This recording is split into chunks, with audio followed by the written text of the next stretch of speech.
as well as the distortions or mind tricks that create false views of groups and individual people in those groups, including ourselves. That's going to be kind of the lion's share of the talk. It may not sound particularly Buddhist at first as we go through it, but I'll present kind of in the second part why I think this deserves our attention from a Buddhist standpoint, and how all of our thinking relating to groups this is just concepts, designations, colored and driven by craving and delusion and hatred, actually.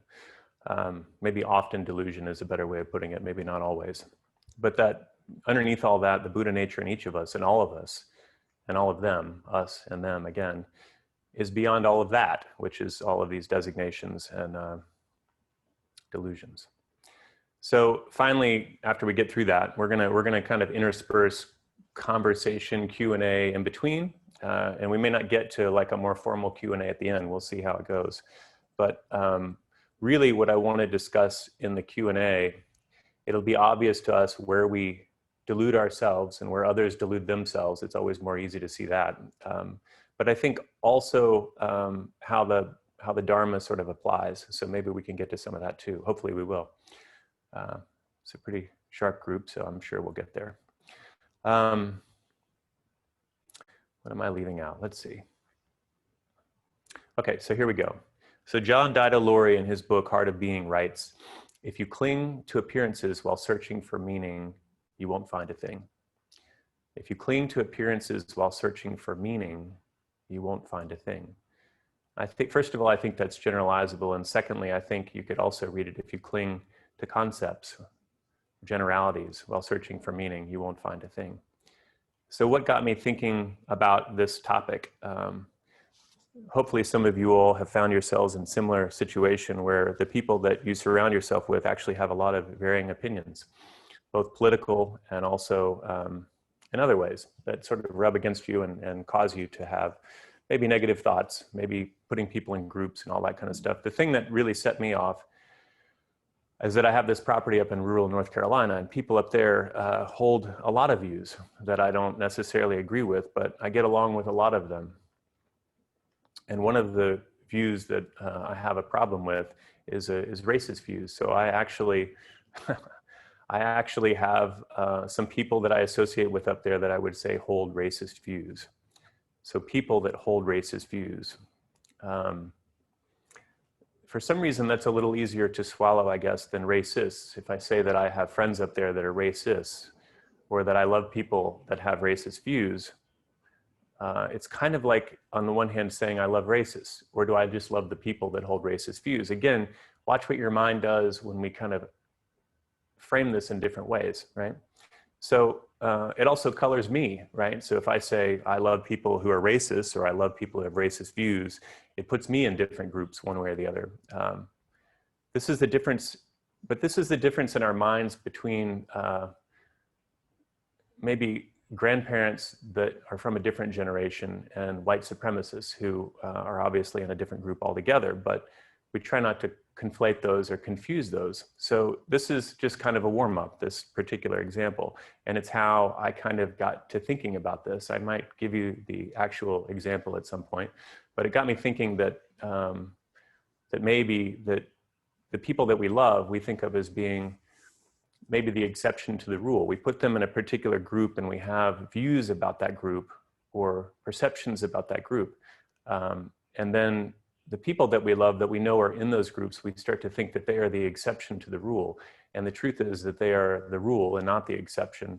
And this is circles back around to stereotyping. And we're going to get into that a little bit more. So the bottom line, I guess, is that our thinking is unconsciously distorted by the way that we think about groups and the people in them. I've already mentioned that. And I guess the other worry that I had is that we as a Sangha, we're subtly giving off the signal as a group that we're only open to members that hold certain views. So it's kind of like there's a sense, maybe, I don't know if you get the sense or not, that maybe Sangha is open to people who are open, but not people who are closed, or people that have closed views or different views than us. And then we're creating a false grouping and hopefully not giving off the impression that people that are deluded are not welcome in the Sangha, because we're all deluded, and we should be in Sangha because Sangha is really helpful at figuring that out. So that was the other piece of this. One was sort of people that hold racist views in North Carolina, and the other piece of it was listening to maybe talks from Sangha. I'm not saying our particular Sangha, but maybe podcasts and things like that, where people hold particular views, and it feels like maybe you're not welcome if you don't hold those particular views. So we'll kind of go there. So rule, exception, all that kind of stuff. So what's going on? We make assumptions about strangers that we don't make about people we know. That's part of what's going on in this exception versus rule thing. I know people in my family, for instance, that hold certain views. They don't fit the stereotype, but we still think others do if we place them in particular groups. And others think that we do, meaning that if we're placed in certain groups, people make assumptions about us that may or may not be true. So some groups are based on intrinsic traits, nationality, race, eye color, handedness, to name a few. And some are non-intrinsic or more arbitrary, such as musical preference. You know, some people, if you ask them Rolling Stones versus Beatles, have very strong opinions about that. Or they might be a fan of a particular sports team that has more to do with where they were born or what city they live in. Or we might be talking about political affiliation, which is certainly not intrinsic. So what we did in the Saturday conference is we sort of created a group, and I asked everybody that thought that they were better than the average driver to raise their hand. Who thinks they're better than the average driver? Come on, everybody raise their hand. If you think you're better than the average numbskull out there driving a car, raise your hand. Well, apparently that group of people that think that they're better than the average driver include 90% of us. So that's kind of the rub, right? So if that includes 90% of us and only 50% of us can be better than the average driver, then that leaves 40% of us that are placing ourselves in a group that isn't really the group that we're in. So there probably are 4 groups or even more than that. You've got groups of people that might think that they're not better than the average driver, so they pay better attention, but they actually are better than the average driver because they pay attention. Then you've got people that don't think they are, or that do think that they are and they aren't, so they're not paying attention because they think that they are better than the average driver. So we could divide that into lots of different groups, but the point is, or the rub is about groups, that beyond the intrinsic, what we believe and the truth don't always correlate as closely as we'd like, or as closely as we'd like to believe. So we're getting a little bit closer to something, right? So by virtue of being human, we all believe in things that are not always so. So that's not really a group because it includes all of us. And on our better days, we realize it. And that's a much smaller group, by the way. The group that actually realizes it is a much smaller group, and we could hopefully place ourselves in that at some point. But let's back up. So, okay, there's a famous experiment in 1968, the day after Martin Luther King Jr. was assassinated. A 3rd grade teacher divided our class into 2 groups based on eye color, blue and brown. I guess Hazel was in the blue group, I'm not sure. Anyway, the first part of the day, she stated that having blue eyes was better. Those with blue eyes grouped themselves together and were observed making fun of their brown-eyed classmates. And generally, it was pretty ugly for 7-year-old, 3rd graders, calling each other stupid and shunning each other on the playground, kind of the worst stuff. I guess they were 9-year-olds. Sorry, I got that wrong. If you're in 3rd grade, you're like 8 or 9. Anyway, the worst stuff that you can think of. And then after lunch, the teacher flipped the situation, stating brown eyes were better. I'm not sure how she convinced them that she'd misled them the first half of the day, but the brown-eyed children exacted the same punishment on their blue-eyed classmates. And she ended the experiment, of course, by telling the children that this was all made up to simulate racial bias and stereotyping. Well, it kind of kicked off. I don't know how that got published, but apparently, the word spread, and there have been a lot of experiments since on what's become called in-group and out-group bias or stereotyping. This may not have been the first one, but it was a well-known one. So in-group is the group that's favored, and out-group is the group that's not favored. And I guess it probably depends on which group you're in, because some groups that are maybe in the out-group have a lot of feelings about being in the out-group and don't actually think. Anyway, it's confusing, but there is something in our basic wiring that causes humans to create biases about groups. One theory is that our minds are attempting to take shortcuts and simplify the world to avoid getting overwhelmed with information. So we make generalizations, which in many cases are helpful. And in some cases where it's not helpful, we might call that stereotyping, right? Another theory as to why this happens has to do with the advantage of what's called coalitional affiliation. We're more powerful as a group, as a we, So it provides us a survival advantage being part of a group. So maybe this is left over from a time we roamed in bands as hunter and gatherers, two different groups within the same group. But it's still useful in some situations and maybe much less useful in other situations. So the idea is to become aware that we do this. And we're going to talk a little bit more about some of the details or some of the mind tricks that cause that to happen. But one example might be if we're in a group, not a Sangha, of course, but if we're in a group that's being influenced to do things that break the precepts, for example, might not be such a good thing. So we aren't 8 or 9-year-olds. We aren't going to follow for the eye color thing. And whether we are or are not better than the average driver, it doesn't really matter. Those particular delusions don't change much unless it allows you, like I said, to pay less attention on the road because you're such a good driver. But my point is, if you start looking these little inaccurate shortcuts, coalitional affiliations and biases are in others, and they're also in us to varying degrees in ways that really do matter. So let's see. We all emphasize certain characteristics to solidify that we belong in a group. We might not think so, but we do. So maybe think about style of speech, you know, depending on whether you're in the Sangha, whether you're at work, or whether you're with friends or different groups of friends, your style of speech might change. So we do things to sort of cement our place inside of a group. And we might separate ourselves off from a larger group and go talk in a corner. Or we might start to realize in this particular case that it depends on context. And one of the examples that's often given, oh, we're doing good. All right, we're gonna have a lot of time to discuss this. Okay, I'm glad. Okay, so one of the groups that depends on context that's an easy example is pedestrians versus motorists. So if you're in a car, imagine that the light turns green and you have somebody walking very slowly in front of you. The light is green, they're texting somebody or not really paying attention and sort of slowly shuffling across the road. If we're not careful, we're going to put that person into a group, and that group is going to depend on what we notice about that person, right? They might be part of a younger generation, you know, and we think, oh, they just don't pay any attention, they're wrapped up in their phones. Or they might be part of an older generation, or they might be, we might notice that we have certain racial biases about certain people, or we might notice, again, just notice where your mind goes when you are a motorist and somebody else is a pedestrian. The easiest categorization might just be, oh, pedestrians, man, they don't pay any attention. But then flip the scenario, right? You're getting ready to cross the road, you know, the little white walk sign is on the other side, and somebody almost runs you over, right? Then the thought is that motorists are not paying attention, and you might notice who the motorist is and place them in a particular group. So again, it's kind of based on context, and it's also based on how our minds work, you know, what groups we have in our minds. You might be thinking at this point, I hope, that the more we practice, the more we notice, this all starts to fall away. And I think on some level, you'd be right about that. But there is awareness that there's distortion at all, right? So there's a certain awareness that we distort things. And then there's awareness that we're falling into the distortion or into that particular delusion. So there's a lot of awareness that needs to come to bear to figure out what our mind is doing from time to time. So it helps us to know that there is a problem, and then to notice that we're falling into it, or we are it, or in it. So I'm going to roll through some examples of these hardwired tricks of the mind, in addition to the ones that I've already discussed, and kind of include that. They're from different papers, different sort of sources. So some of them overlap a little bit.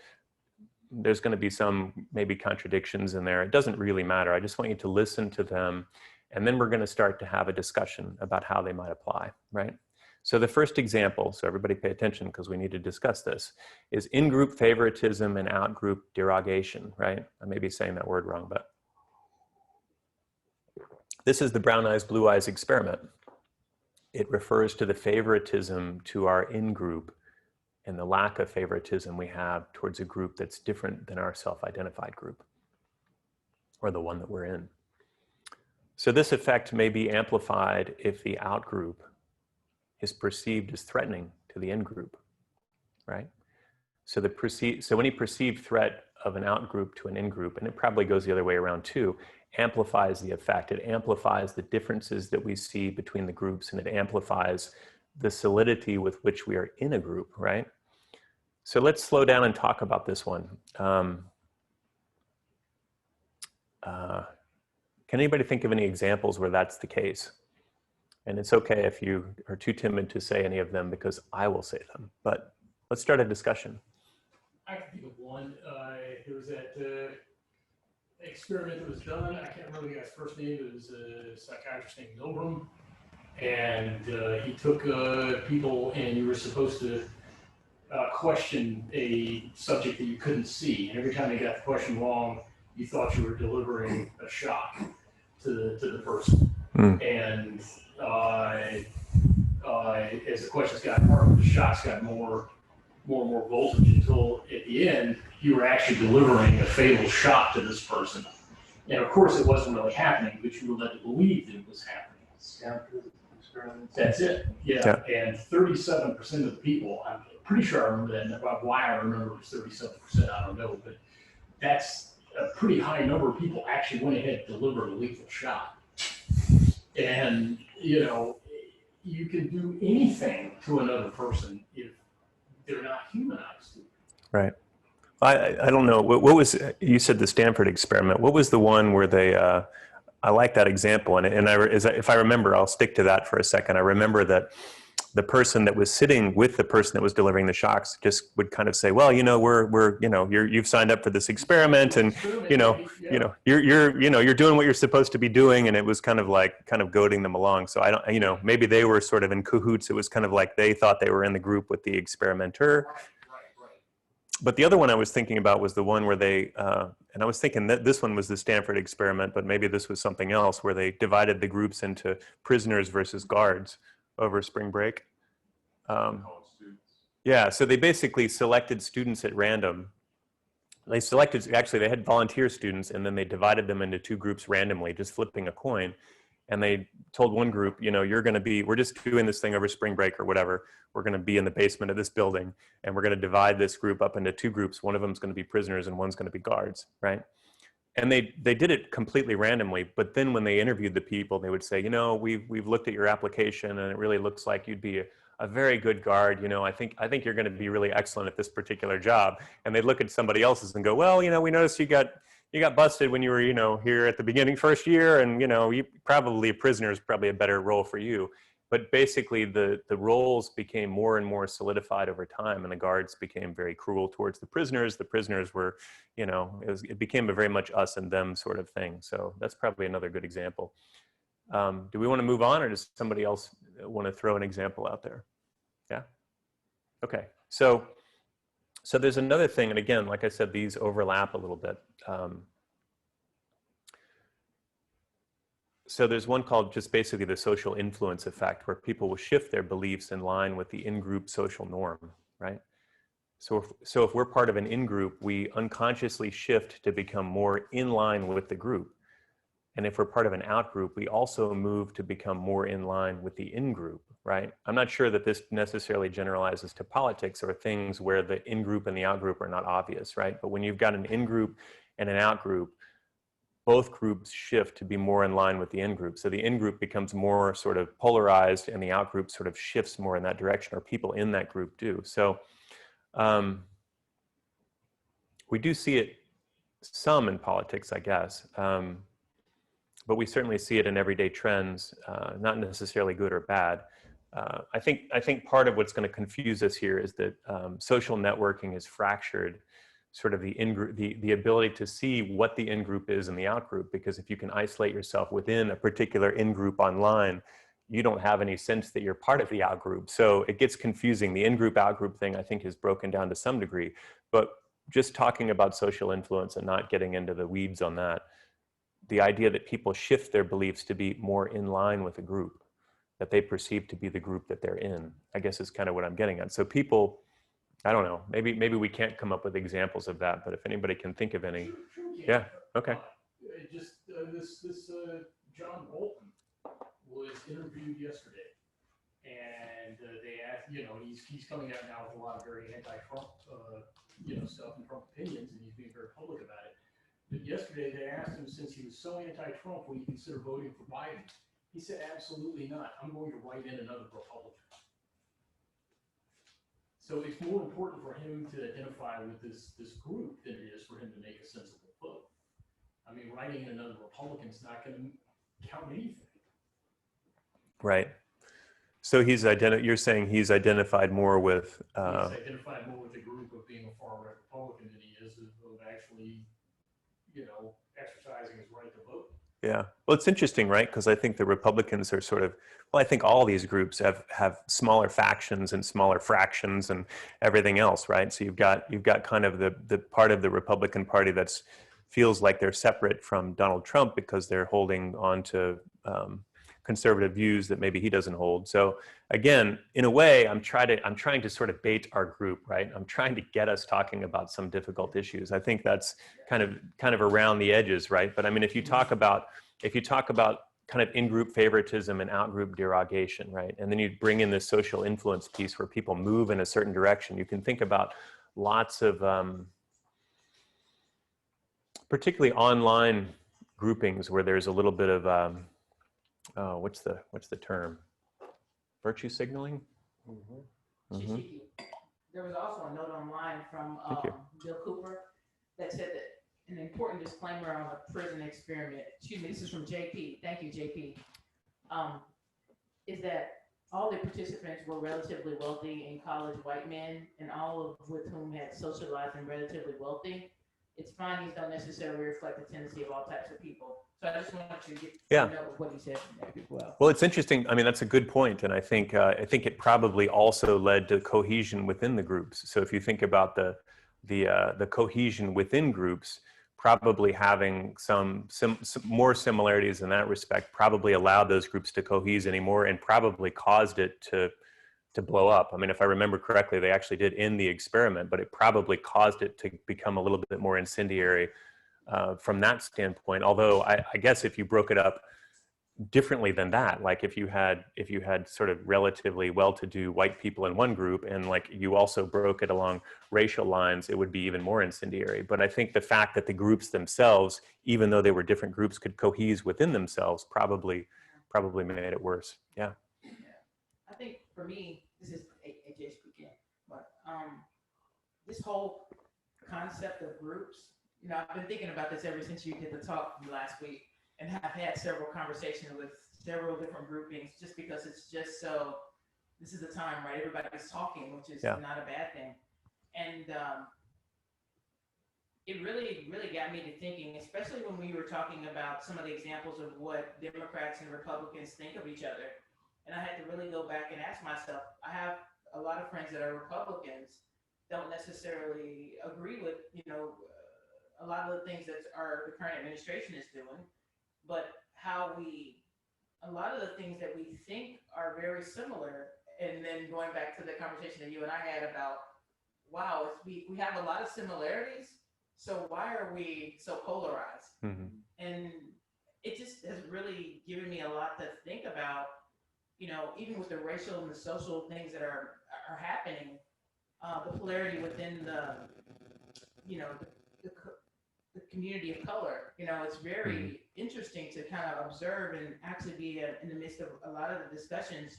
So it's really just allowed me a lot of space to be able to see how it's very dynamic, how people roll in and out of different groups, even myself. And it's just like exhausting that my mind is consistently trying to develop or put myself into different groupings.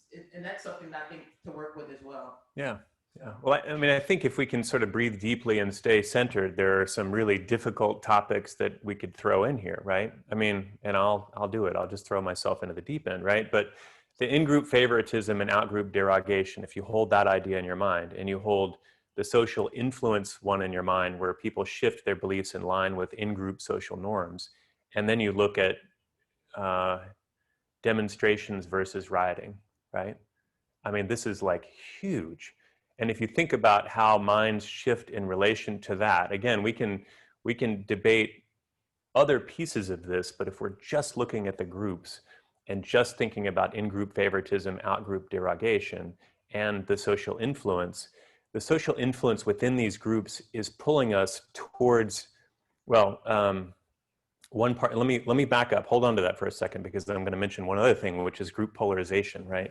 So this is the tendency of groups to make decisions that are more extreme than the initial inclination of its members, right?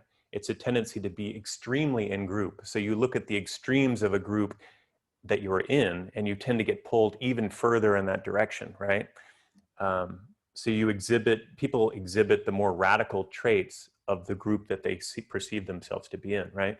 So then you hold those three things in mind: in-group favoritism, out-group derogation, social influence where people shift their beliefs in line with an in-group, and then the fact that they become more polarized over time. You can see, and again, this is what groups do, and it's also what minds do in relation to group, right? That's kind of why we're talking about this. Watch what your mind does when these different things happen in social media, or when these different things happen in the news. Watch what your mind does, right? We tend to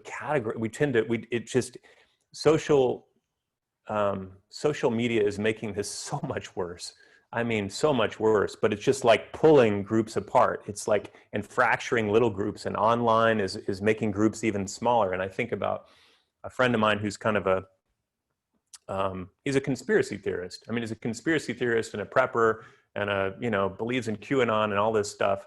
Again, I am exposing you to my own views by saying that I think those views are crazy. I love this guy. I think he's fantastic, but it just seems like he's totally deluded to me. But then he sends me stuff and I read it, and I think the same thing, but I also realize that this is all he reads. This is it. I mean, this is like where he is.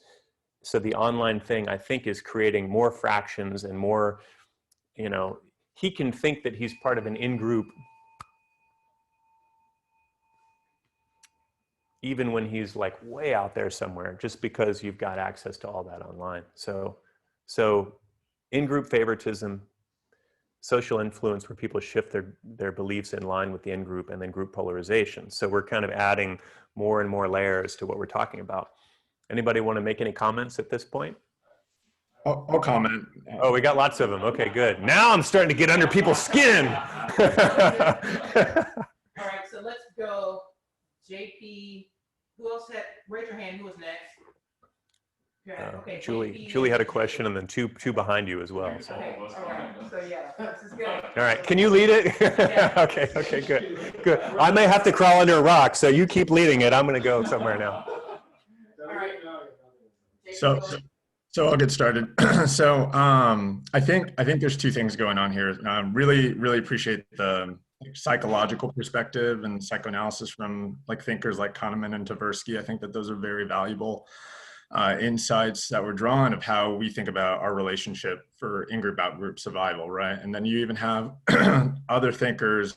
We're fortunate here in Atlanta to have Emory University and a lot of the studies that have been done on primates over at the campus. And so there's some thinkers who have thought about this and what it means for fairness and equity, which exists in the animal kingdom itself. And so then when you take it a step further and start thinking a little bit more about what does this look like at the radical end of the spectrum, some of the worst traumatic histories of the world, what America has been part of, et cetera, we start seeing what can we do about it, right? And so I dropped a link in the chat. I don't know if all of you read NPR or not, but there's a podcast I follow. It's called Hidden Brain, and they talk a lot about these just psychological phenomena that people experience. And this thinker, his name's Ervin Staub, he is a Jewish psychologist and came from the Holocaust and wanted to better understand how do we get to these extremes as societies, and what can we do? More importantly, what can we do about it? And primarily it was for people within the organization, within a society, to start speaking up against it. And so I think importantly, if you have people in your network, in your friend groups who see and think these things, you have to speak up about it. We have a moral imperative to do so, despite how we may love them. And then I would question, fundamentally, what is love? And if you love someone so much, are you willing to push that relationship to that level? I think we all have a moral imperative and obligation to carry that where we have our own privileges, because fundamentally the in-group, out-group phenomena exists for purposes of survival. And so if we start aligning ourselves with groups in which we maybe don't want to be viewed as April was talking about. She may have people she likes who are Republican and have voted for Trump. I have family members and friends who have done the same. I think what the danger that can pose is that we start removing our similarities, and it becomes more difficult to see as Zen Center here, the interdependence between all of us. And so, my message would be for all of us, I think those relationships that we have where we are challenged, how are we pushing not our agenda, but openness and open-mindedness, especially as that's often the case, the position that others are pushing on us to view the world through their eyes. Mm-hmm. I think I think those are all great points, JP. I'm glad. I thought when you started bringing up all these researchers, you were going to drop me under the bus. So I appreciate that you didn't do that, but you extended the conversation. And I think it's really important to speak out, like you said, but I think that kind of presents yet another problem, right? Which is because these groups are so polarized, and with, and again, this is giving you a certain bias, right? But cancel culture and like just the fact that you can be kicked out of all your social groups for speaking up about groups is a whole other topic, right? And it's really difficult. I'm not all that involved in social media, but I know people that are, and they read stuff and they go, oh my God, this is so terrible. Like, I want to say something, but I can't, because if I do, I get canceled, right? And maybe that's not the right terminology. I don't pay enough attention to know the right terminology, but if I do, I'm completely excluded from all the groups that I care about and all the people that I care about. And I think we have a unique position in Zen to address it from a physical perspective. How do you pause? How do you stop and think in your day-to-day world? And that forces, I think, the thought process more than any compelling argument will. Yeah, well, I think first of all, and again, I want to get to everybody's questions, but I think first of all, we have to be aware that we do this, right? We have to be aware that we do this and that this is a natural human tendency that can cause problems, right? And once we're aware that we can do this, I think if you approach it from the standpoint that, look, I do this too, here's how I do this, you're going to soften people's views. If you can point, if you're not just pointing fingers at other people, but you're also pointing them at yourself, it makes it a little bit easier for people to hear what you have to say. Yeah, thanks, JP. I appreciate it. So Julie, and then we'll get to Shinjin and Joseph. Okay, and also Suki. Yeah, I think JP talked about a lot of what I wanted to talk about, so I think I might be able to. All right, and then I have a request for the people, because the folks on the call want to hear what y'all say. When y'all speak, come to the mic so they can hear you clearly, because they want to hear what y'all are saying. So Julie, go ahead. Hi, Julie. I think you're on mute. There you go. Can we all hear?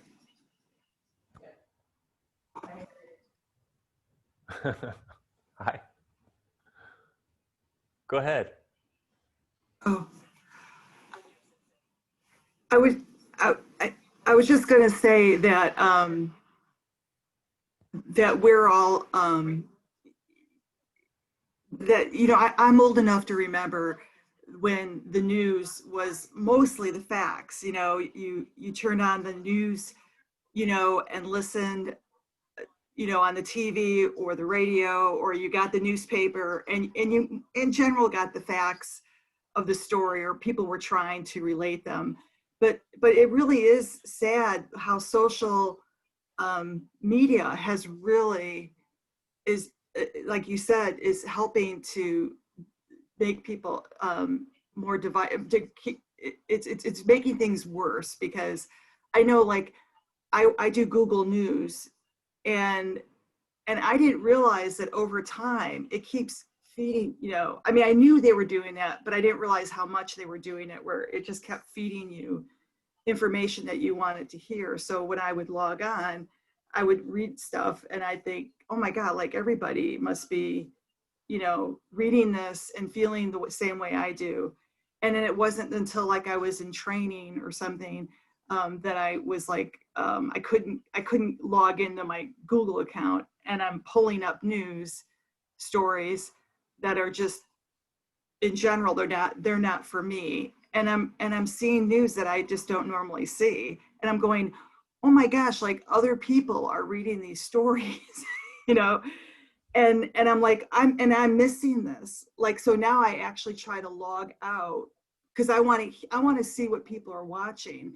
But, and then also just really quickly, I wanted to say is that people are, that news shows, I mean, in general, like they have a bias, but they're putting people, they're like talking heads that are so extreme from each other that you can't help then to, you know, go to one that is, even though it's more extreme than your thought, it's less extreme than the other one. And so you end up by default siding with one of the people that then they're both too extreme.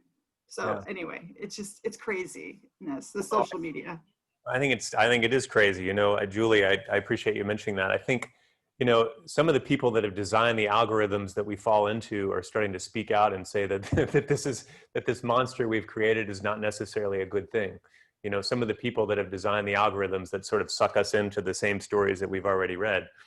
I don't know what's being done about it at this point. Maybe somebody else can speak to that. But certainly the algorithms online keep us in a spot where we think that everybody's reading the same stuff and they're not. And when you start to read or listen to podcasts from people that are extreme on the other end, if you can just let it wash over you and realize this is the other extreme, I mean, I went through a period where I didn't know what to listen to anymore. I mean, I listened to this and I listened to this and I was like, wow, that's like, who's telling the truth, right? And then you go back towards the center and stop paying attention to whatever algorithm you've been sucked into and try to find the truth, which is a very hard thing to do.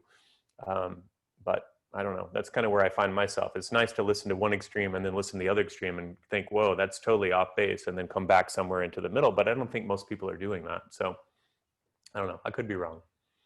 More questions or comments?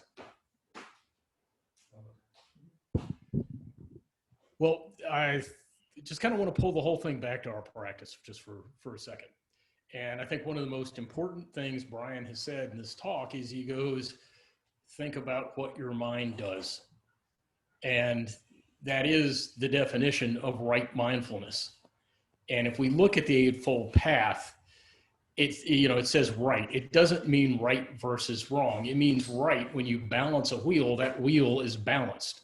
Okay, so it doesn't necessarily mean there's a wrong way to look at this, a right way to look at this, but it means there's a balanced way to look at this. And if you look at the 4 sections of the Eightfold Path, they require you to interact with other people. Mm-hmm. Right thought, right speech, right mm-hmm. livelihood, right action. If you are paying enough attention, if you are putting right mindfulness into all those other 4 aspects, you know if you're damaging other people.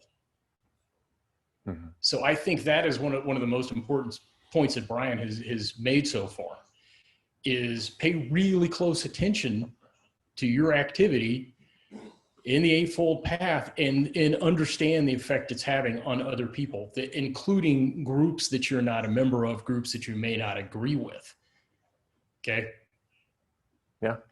That's it. Mike's pushing the ball further down the court and reminding me that we might not get through all of this if we don't push ahead. Who else had a comment? And then I'm going to actually kind of get into some of what Mike just said. Yeah, please. Testing. Sorry. Yeah, 2 kind of hot takes, I guess you could call it. I think I mentioned this to you once, Brian. I met a psychotherapist who had been hired by Landmark Education. I think people might have known it as S back in the day. He was hired by them to determine why people were having meltdowns after taking their courses, even very extreme meltdowns. And he did this comprehensive survey of the coursework and people who took it. And he determined that the people who had the least to do with the organization got the most out of it. And I asked him, is that just S or Landmark? He said, no, I think that's most organizations, because then you kind of get the positive, but you keep your individuality and you don't buy into this whole cosmology, whatever is there. So it always struck me as the least you have to do with the organization, you get the most out of it. It's a little counterintuitive. And the second thing is, we're talking about denigrating other groups, which I think it's good that we're having this conversation as a cultural conversation, because we see where that leads when you talk about the Holocaust, when you talk about slavery, when you talk about misogyny.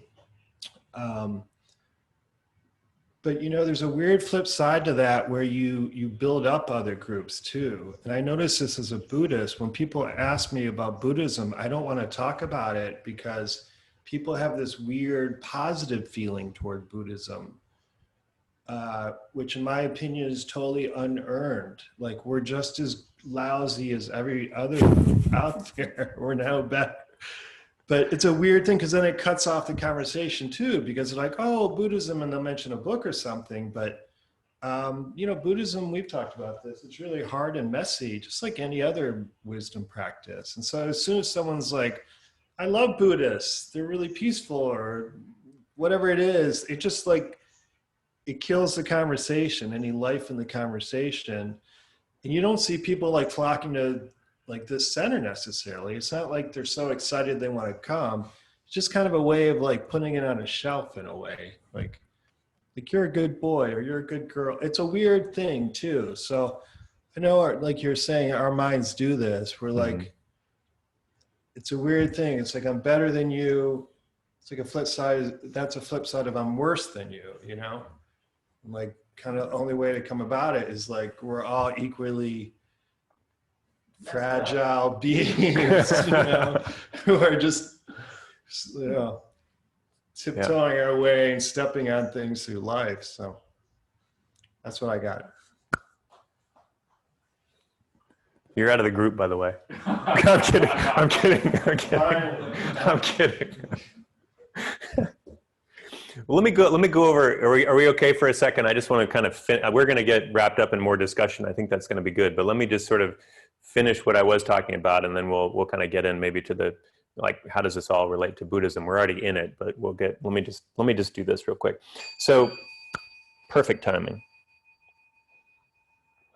Perfect. So how long do we have? Do we go all the way to noon? Yeah.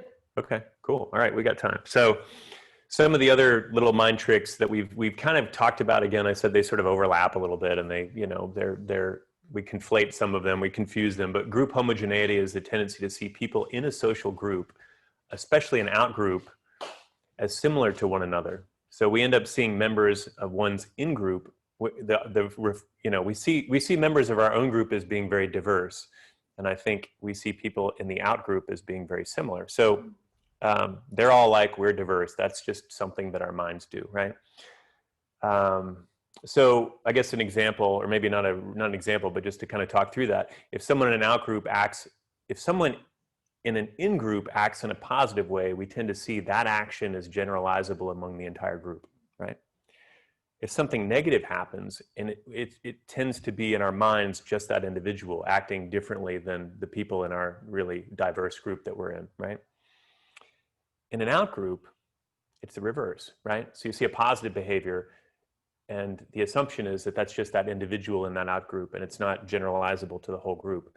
You see a negative behavior, and it tends to be generalizable to the whole group. So that's the group homogeneity effect. I guess it kind of goes both ways. But and there's something called the representative heuristic, which is a shortcut where we judge an entire group by representative traits, right? I guess this kind of goes back to, it all goes to stereotyping, but representative traits, right? So these are the traits that separate the groups, right? The representative traits are the traits that separate the groups, or the traits that distinguish the differences in the two groups, but our minds dismiss the similarities in the two groups. So this goes back to what April was talking about with regard to political groups. And it also goes back to kind of my point initially, which is that I have very good conversations with my father, who has very different political opinions than me, but we agree on the problems and we agree on a lot of the solutions. And the funny thing is, we get done having a conversation, I'm like, wait, how do we vote differently again? How is that possible?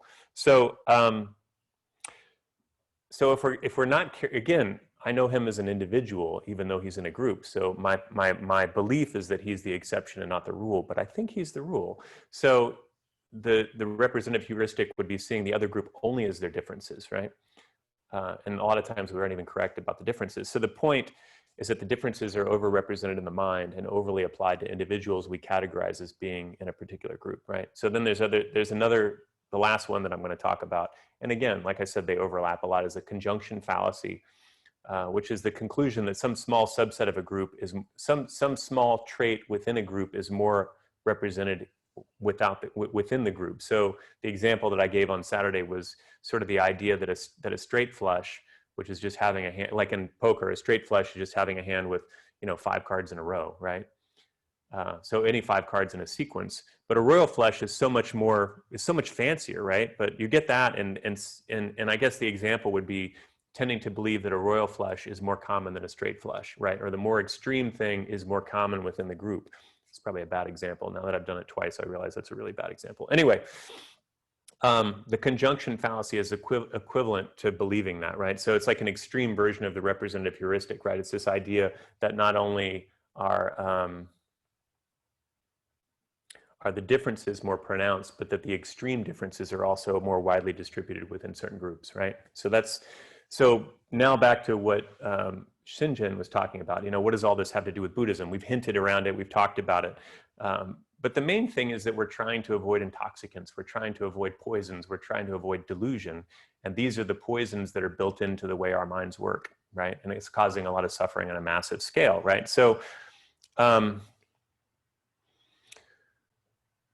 we've talked about politics. What helps? How do we pull out of all this? Well, so I mentioned earlier on a relative level, information helps, right? So we have to be exposed to what we don't know. That's one piece of it, right? We have to have time, because we have biases that are sort of knee-jerk biases, and if we have more time to think about them, especially if we've already had the information, then we can kind of back up and correct course. And then we also have to have the awareness. One, an awareness that we have a problem and that this is what our minds do. And also the awareness to catch ourselves when we fall into that trap, right? That we're taking these shortcuts. So it kind of comes down, and again, there are probably lots of ways of looking at this. There are probably lots of other factors, but the main thing is information. We have to be exposed to things that, like, again, if you're in these, news, social networking algorithms, you never even get exposed to alternate views, right? But you have to have the awareness that you're not being exposed, the awareness that there are other views, the awareness that we're falling into the trap, and also the awareness that this is just the way our minds work and we should slow down and catch ourselves. So the examples that I gave on Saturday, I think they're good examples. I'm not sure that they still hold anymore. I mean, they're relatively recent. The paper that I was reading was 2020, but it said basically the average Democrat believes 50% of Republicans are white nationalists. Okay, I'm just saying, I'm just reporting the paper, right? The truth is that, and the truth is kind of shocking to me, that 9% of Republicans support some views of white nationalism. Now, that to me sounds pretty horrific. 50% sounds a lot more horrific, right?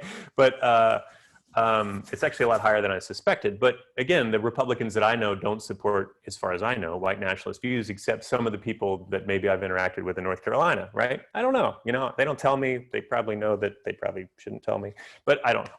So objectively, that's not good, right? 9% is not good, but it's not 50%, right?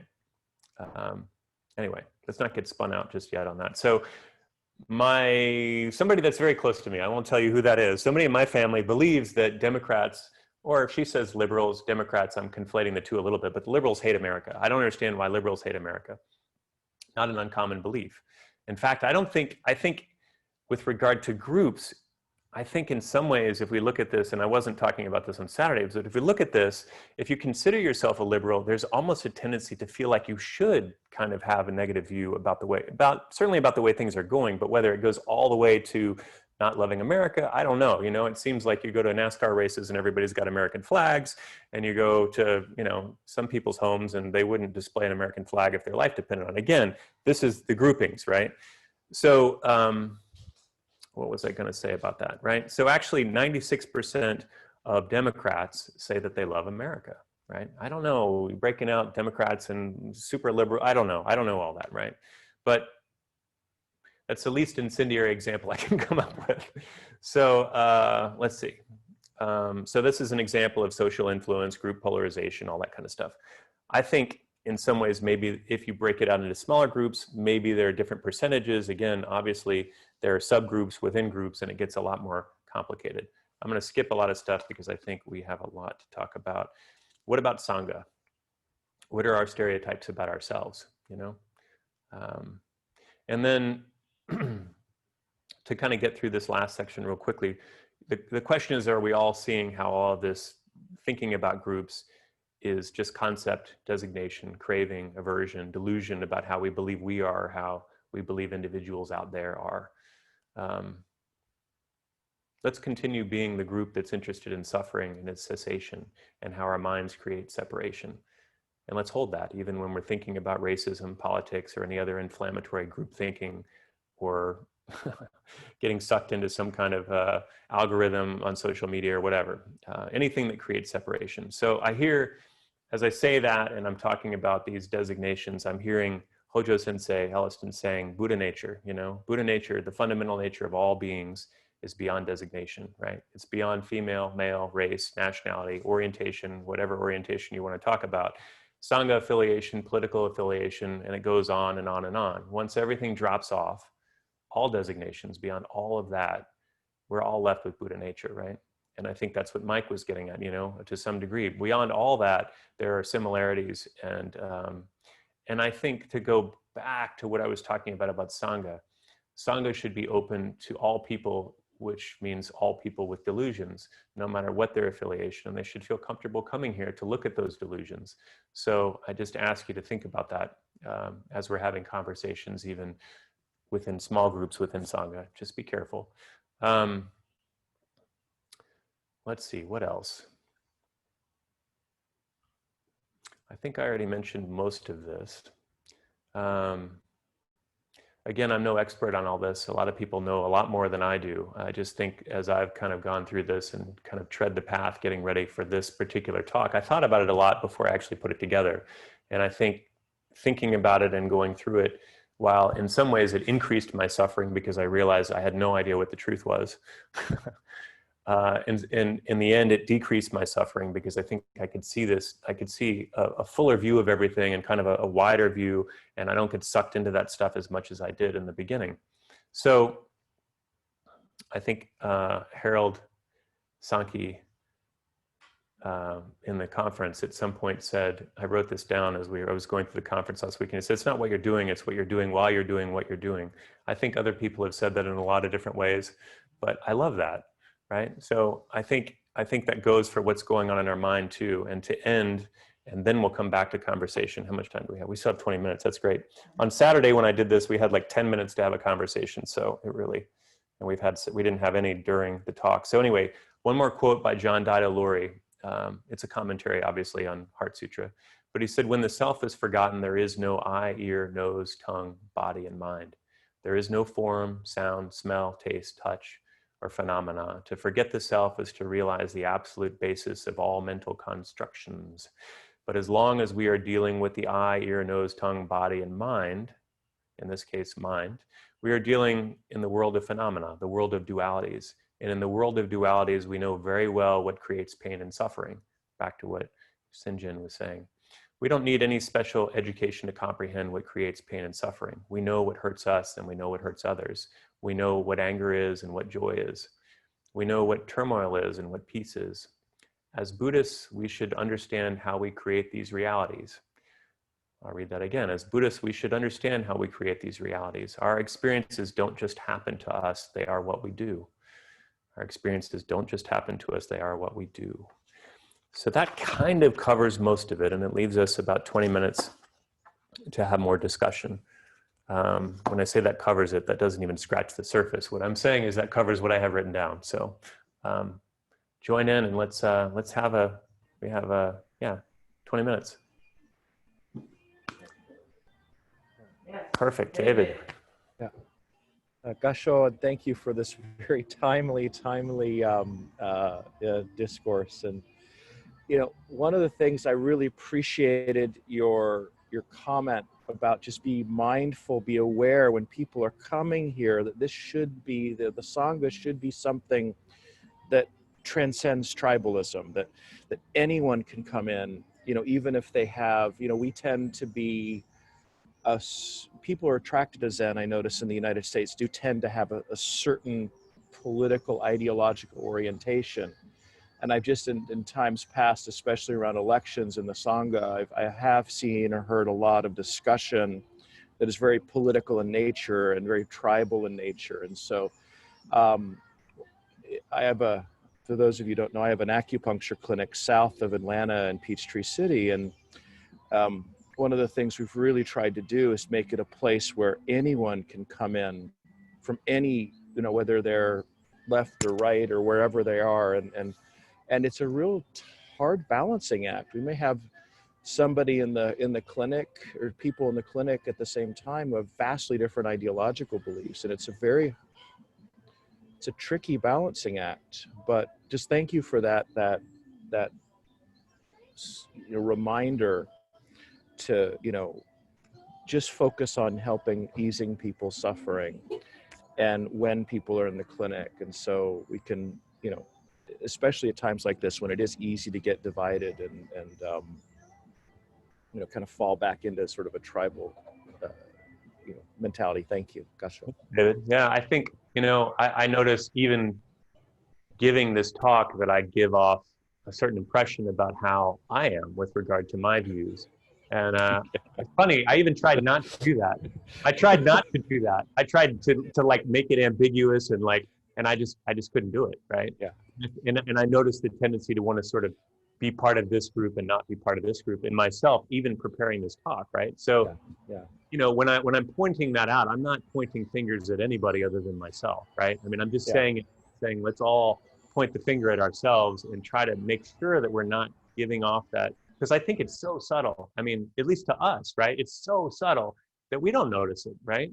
So I don't know. I like your idea of, you know, transcending tribalism and transcending isms, and maybe even, you know, back to what Joseph was saying, we're transcribing, I remember we're transcending Buddhism, maybe, you know, I mean, on some levels, at least the who knows, you know, Dharma, you know, Buddha nature, I don't know, transcends all of them. It probably has a different name if you transcend Buddhism, but it's still there. Yeah. When people will press me down here, because in this part of the you know, country, usually after you find out a person's name, the next question is, where do you go to church? And then what religion are you? And so oftentimes if I am pressed, I'll basically say I'm possibly the world's worst Buddhist. So. Yeah, I lived in Noonan for about 10 years. We could talk about that. We could share stories. Oh yeah, Noonan's special. Hey, again, it's Peachtree City. Come on, don't put us in that group. I'm kidding. Well, it's there's my tribalism again. Yeah, no, it comes up, happens. All right. Emily. Yeah, I was thinking about, you know, the concept of the in-group and the out-group, and kind of, you know, you'd made a comment earlier about in Zen, we should examine that and make sure everyone's welcomed. And it occurs to me that I think a big part of that is when you're in the in-group, having, I guess, the lack of ego to be able to consider the ways in which you have created the in-group, even if you don't intend to create the in-group. So I'm thinking especially about an experience I had several years ago. I worked at a university, and while I was working there, a huge group of undergraduate students, mostly led by students of color, staged a sit-in in the admissions building. And they were there for an entire week. They brought sleeping bags, they slept there, they ate there. And they had a list of demands of the university saying, you know, these are the things we want you to change if you're sincere about wanting to welcome students of color on campus. And at the time, I remember my response was very much like, what are these students asking for? A lot of these demands are, you know, way too much. They're just pie in the sky, completely unreasonable. And now looking back on that, I realized, like, here were the students that we were saying, we want these students to come to this school, but then we weren't listening to them when the students were saying, these are the things that aren't working for us. So I think a big you know, a big barrier to the problem of in-group and out-group is like, do we have the courage to examine the mistakes that we have made and the ways in which we are forcing people to be in the out-group, as opposed to listening to that criticism? You know, that's kind of the great reckoning America is going through right now, is listening to the criticism of people of color when they say that like these systems have not been working for us. Yeah, I think that's it. I love that. Thank you so much. I think, yeah, I notice myself doing that too, right? You see a group that you don't think that you agree with, and you're not even willing to listen to their side of what's going on, right? It's like it's just discounted, because you might see the extreme version of what they're doing, and that's the generalizable piece that separates that group from this. This group's in my way. I'm coming into the student center and I'm tripping over people in sleeping bags. Well, you know, and then it's like that gets generalized to the whole group, and then you don't hear the other piece of it, right? And I think that yeah, it can certainly get in the way, you know, but again, you have to be aware that some groups, all groups, tend to polarize, right? So then the demand, maybe not demands, maybe the requests within a group become demands, and they become way polarized. And so there's the other piece of it too, which is really confusing, because even if you want to listen to what's being said inside that group is probably, if they've gotten to that point, is probably going to be pulled to the edges by the members inside their own group, right? So they're going to become more radicalized. Maybe that's a bad word. Is radicalized a bad word? I don't know. But you know what I'm saying? More polarized within a group, right? They're going to get more polarized, and then whoever isn't in that group is going to become more polarized. Just the fact that we're talking about groups in general, boom, it just creates separation. Boom, just creates separation. And to somehow create intimacy where there's intimacy where there's separation is really what we're talking about. It doesn't mean everybody's right? It doesn't mean everybody in this group is right, everybody in that group is wrong, or the other way around. Again, that's the problem, is that the truth is somewhere in between. And that's what we're trying to get at. We're trying to get at this truth. And part of the way to do that is to recognize that there's a problem, and to recognize beyond all of those designations, we all have the same Buddha nature, right? And beyond all of that, just to sort of soften a little bit so that you're not polarizing, right? But it's very hard when you see somebody else polarizing, right? So it's a very, there is no easy answer to this. I think the first piece of it is just becoming aware. The next piece of it is giving yourself time. And the next piece of it is probably becoming aware again, right? Aware that there's a problem, aware that your mind does what it does, gathering more information, and then sort of just coming back down, you know? Thank you. Blair. Yeah, go ahead, Blair. Did you say it's my turn? Yeah, your turn. Okay. I'm sorry, I can't hear you too well, April. I don't know if this has been touched on yet in the conversation, but the first thing I think about, well, one of the things I think about when we're separating into groups is the fear of death and the kind of need to find some sort of immortality. And that, I feel like that's a big motivation for the way people feel about starting a family. Is this attempt to have somebody live on, and then from that circle to groups, as we're talking about, you find a social circle that will perpetuate you and your feelings and your ideas, your ideologies, and that's a way for you to kind of live on, and it's a delusion, of course, because you're always gonna, you're gonna die and you're gonna get forgotten about.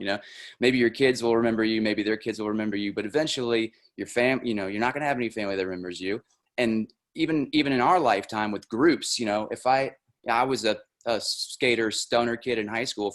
I'm 40 years old now. If I go and I find that group right now, they're gonna look at me and they're gonna be like, who is this guy? And they're gonna be talking a totally different language, listening to different music. And I'm gonna be like, what happened to this group? You guys are doing it wrong. It's dead. And then I'm gonna be faced with my own mortality again. And and you're talking, when you're saying that when you talk, Brian, you let on that you, it's kind of obvious like what kind of group you're in. And I think that's because we as Buddhists are constantly talking about the idea of impermanence. And so impermanence, of course, is the notion that everything's constantly changing. So you having, known that and having that feeling about the universe is going to put forth the idea that you're not a conservative, because that's a person that's going to try and hang on to everything as the way they are and has a total fear. I'm sorry, you're biting your lip, but has a total fear of change. I am certain that there are some Republican Buddhists out there. I mean, I'm sure of it. Although I don't know. Yeah. I hear what I'm not saying, and I'm not saying like politically conservative. Just like as somebody that is afraid of change versus somebody that understands that things are constantly changing and works on accepting that as a way of life instead of trying to hold on to this false idea of immortality. Yeah, I don't think I understood what you were saying at first, and I get it now, right? The idea of the stoner skateboarders, right? I mean, that group changes over time, as do all groups over time, right? So they come and they go, reminds us of our immortality. Families are groups. We would like to be immortal within our families or continue, I mean, again, there's a lot, it definitely is a very good point. Yeah, everything changes. But do you think that fear is a motivating factor for entering into groups? Yeah, well, I mean, I think, you mentioned, I don't know at which point you came in, but one of the things that makes us solidify around groups is the feeling that our group is being threatened by another group, right? Mm-hmm. So your example, if you had a few 40-year-olds that wanted to go hang out with the skateboarders, and they felt like their way of life was being threatened by these old guys, I don't know. So funny. I don't think of 40 as being old, but anyway, yeah. Too old to skateboard, man. Trust me. Hey, I was a skateboarder too. But my skateboard, that was like when they were small, before they turned hurts. Boards. That's kind of hurts my soul. Well, thanks for the talk today. I really enjoyed it. Thank you for your questions and comments. Anybody have anything else? We have about 7 minutes left. I've got something to say. I don't think I can articulate this well, so apologies, and I might be shooting myself in my own foot. But I wanted to mention earlier, I appreciated Sensei Shinjin's comment earlier about being aware of, with this practice, that how it's affecting others the more you practice. And I think there should be some reconciliation, at least in my experience, with our differences, because, and again, I might be shooting myself in the foot, but I'm 23 years old. I'm somebody who's interested in Zen, and I have my own proclivities and all that. And I consider myself on the political spectrum much more radicalized to the left.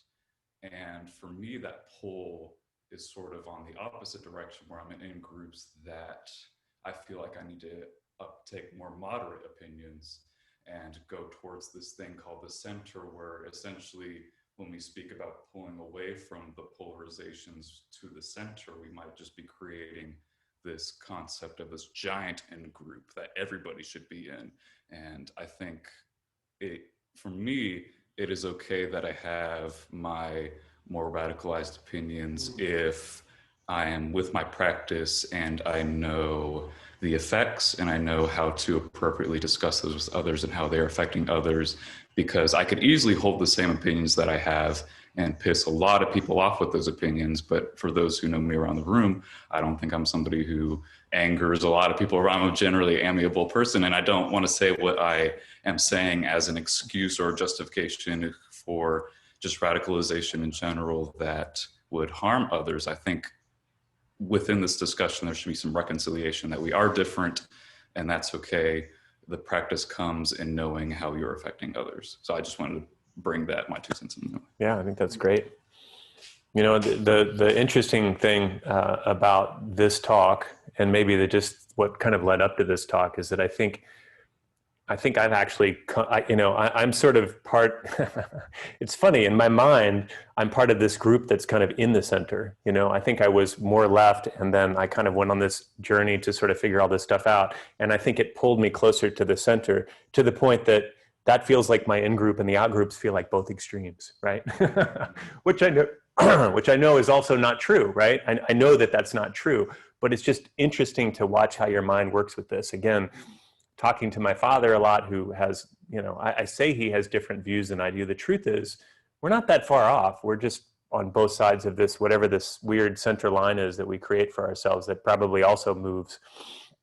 But anyway, yeah, I just wanted to bring this up before the election. I think also just to remind people, be careful what you're reading, because I think a lot of people think the election is going to be terrible.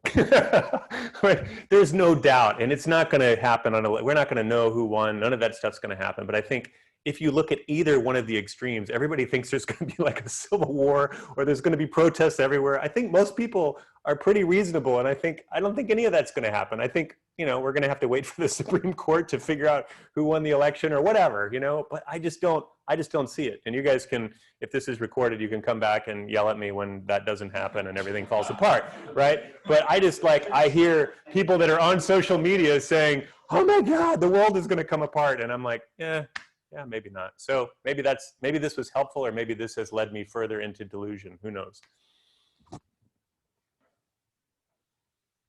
Folks, we have time for probably one more good question or comment.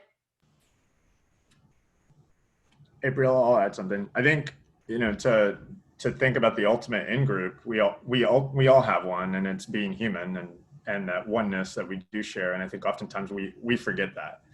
And I'm reading the book of Joy by the Dalai Lama and Desmond Tutu right now, and they talk about, there's an anecdote in there about astronauts who travel into space and see the world from that view and their worldview. And I think when you can remove yourself from your suffering and extrapolate that to how others are suffering, we start to see that oneness between all of us. So I think ultimately, and maybe to end on a positive note, that's what's important. Suffering is certainly a commonality between all of us, right? I love that book, and the comment from the astronaut saying, when you're standing back and you see the world as one thing, and he was so sad because we basically chopped everything into these little pieces. Like, how do we do that? We constantly do that. Yeah. So thank you, JP. Yeah. Thank you very much. Thank you all for your attention and time. I appreciate, especially the people that have kind of been through this 2 times. Hopefully it was a little bit different this time around, more comments and more conversations. So I was hoping that's the way it would turn out, and, you know, those expectations get in the way all the time, but it turned out okay this time. Thank you very much. Casio? Yeah. Can we do closing Dharma first, please?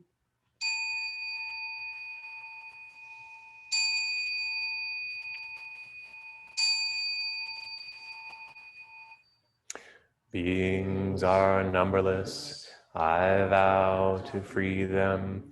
Delusions are inexhaustible, I vow to end them.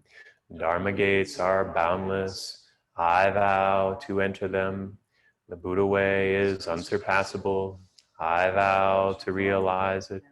Beings are numberless, I vow to free them. Delusions are inexhaustible, I vow to end them. Dharma gates are boundless, I vow to enter them. The Buddha way is unsurpassable, I vow to realize it. Beings are numberless, I vow to free them. Delusions are inexhaustible, I vow to end them. Dharma gates are boundless, I vow to enter them. The Buddha way is unsurpassable, I vow to realize it. Show everyone, thanks so much. And again, check out practice opportunities at ascc.org. Again, we are so grateful for the people that contribute for us. If you haven't, please consider contributing so we can continue to offer. Thanks so much, guys. So everybody have a great week.